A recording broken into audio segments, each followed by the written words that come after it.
The human dimension of that has been important for me, and it's, for example, several years ago, sadly, my wife at the time became terminally ill and eventually died. And one of the very touching and moving things for me was that Hizmet friends, and I use the word then really advisedly, I know engaged in prayer for her. And as a believing Christian, for me, at a time that was really seriously difficult, more so for my wife, but also for me, this was, a great encouragement and a reminder of, on the one hand, kind of shared humanity in relation to different religious traditions, Christian and Muslim, but also friends came and at her bedside,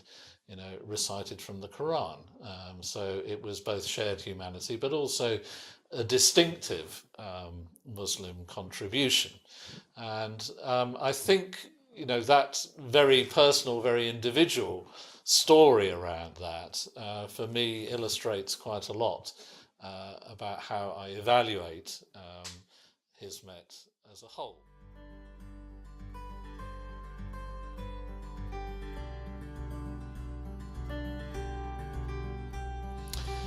It makes you ask questions of yourself and your own practice in terms of religion, because where you see people who are faithful within their tradition, you become aware of your own inadequacies. So in relation to prayer, for example, I know I'm not very good at prayer. And, when I see many Muslim friends, of course, prayers can also just be form and not substance, but when one perceives both together, this has been challenging to an aspect of my own religious life where I know, I have a weakness and where I can grow. So I see the encounter with, in that sense, the religiously other as a challenge to opening up things that maybe I hadn't seen so clearly in myself. Because sometimes it's easier to see those things through the medium of another tradition.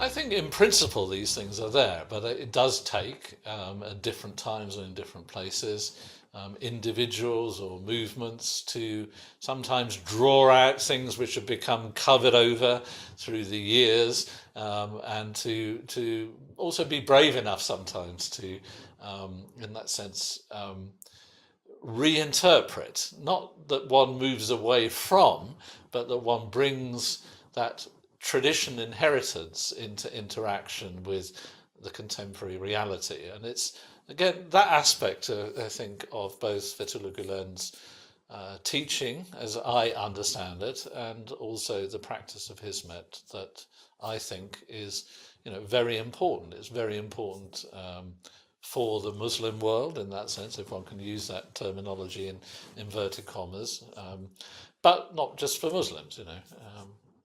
I think it enables people to see Islam in a different way.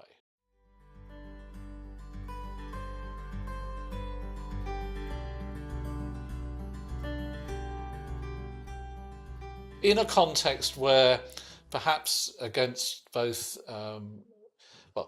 national history and contemporary reality, it can be very easy to kind of, for example, suppress diversity.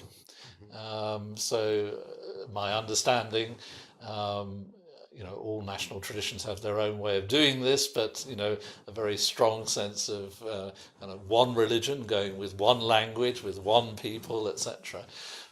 And of course, one understands where that comes from historically, in terms of also a resistance to, in the context of a world where it was very, most of the rest of the quotes unquotes predominantly Muslim world was subject to colonization and so on.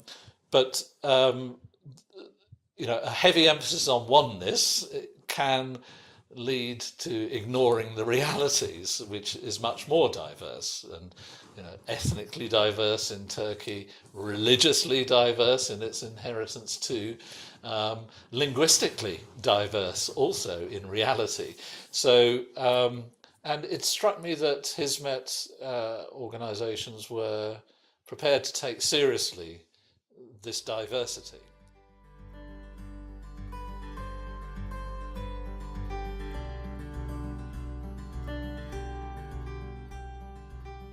It's very difficult when, in that sense, as an outsider, to try to advise, particularly in the current context where people, either in Turkey itself or by virtue of association, um, are in quite vulnerable positions. So, speaking as somebody who's not in such a vulnerable position, what rights do I have to say, and how can I? Because I don't have, family who may be in difficult situations and so on.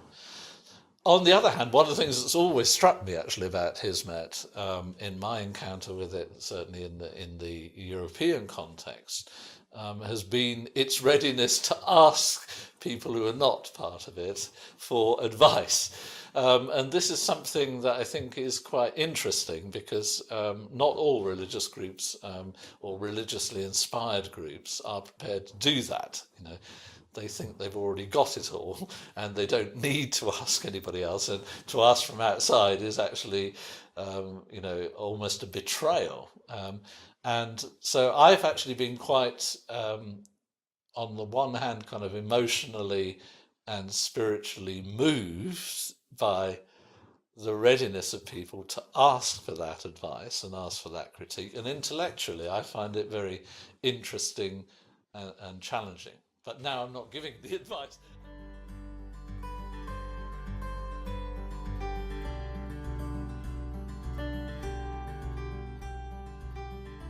I think that, I mean, the three foci in that sense that Hizmet has had in its organised forms, let's say, around education, dialogue, relief of poverty, these things remain important because they're fundamentally human things. And I think that I think that where, and they're also to do with shared humanity. So the challenge is how far the energies, I guess, of people can continue to be orientated on those things. And I can understand how it might be that because of the challenges, certainly for those with family and friends in Turkey itself, and also the common human sense, because it's not only Hizmet people in Turkey, but others who are also in a difficult context right now. And there's a lot to be concerned about in terms of justice, in terms of rights, in terms of expression and all of those things. And that can be a drain on, I guess, people's energy compared with the kind of focus of activity that there has been prior to the kind of present situation there. And that's a danger. It's an entirely understandable and human danger, and how to kind of balance, I guess, those concerns. And I think in Turkey itself, from my perspective, important that Hizmet people have that concern on a wide societal level, in a sense, not only in relation to themselves, but also others who are caught up in this whole situation.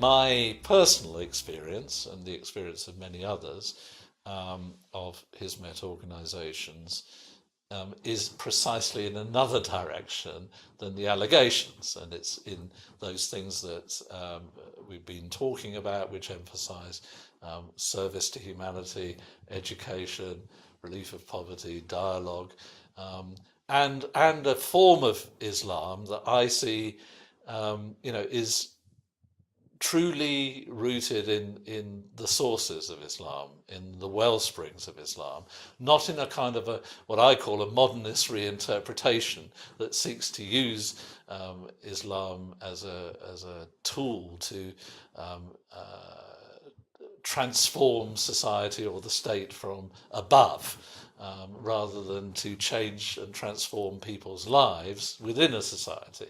And of course, that's how it has happened in some parts of the Muslim world, and that is how some groups do think and act. And therefore, at a general level, there can be a kind of a credibility about such claims.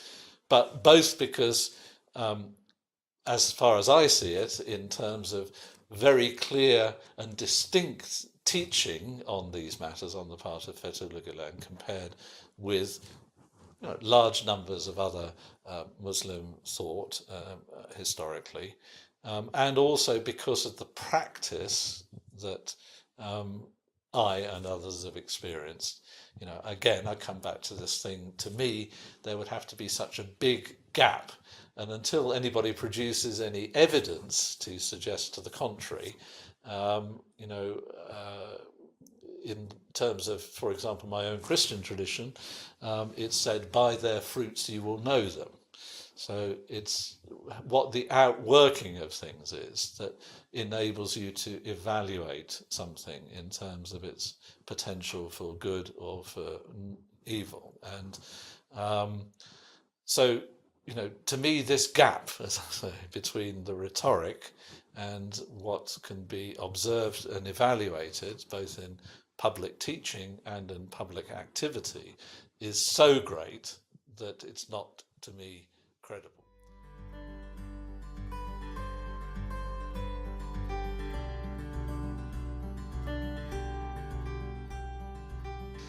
That's a really difficult question to evaluate. I think something of it is to do with competing visions of Islam in that sense, and how one brings about change and in an Islamic way. So I think some of it is to do with a divergent vision of that, and very often people, either individuals or groups, like to see themselves as guardians of a particular vision, and when there's a divergent vision that won't fall into line, so to speak, that becomes threatening, and then people respond, with in all kinds of ways, using the levers of power available to them, but very often because there's a fundamental insecurity underlying that.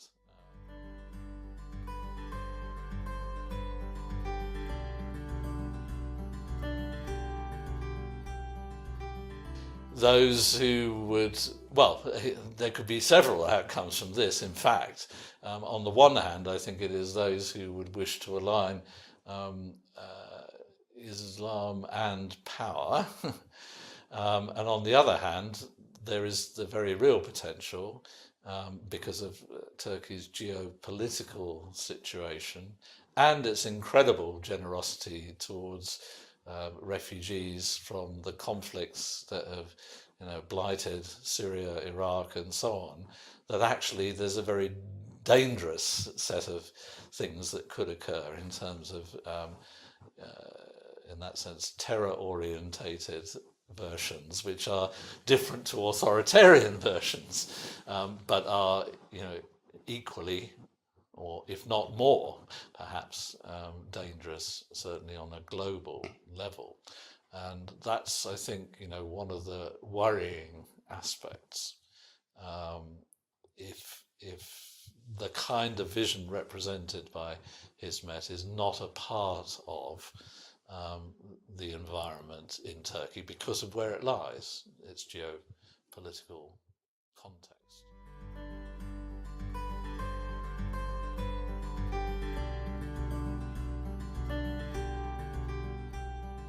Well, the message I think I would probably want to give is, if I could remember my scriptures well enough, would be what I also spoke as words when I met Fethullah Gulen, which is Jesus, peace be upon him, said in the so-called, what we call in the Christian tradition, Sermon on the Mount, the Beatitudes, blessed are the poor in spirit, for theirs is the kingdom of heaven. Blessed are those who hunger and thirst after righteousness, for they will be filled. Blessed are those who are persecuted for righteousness' sake.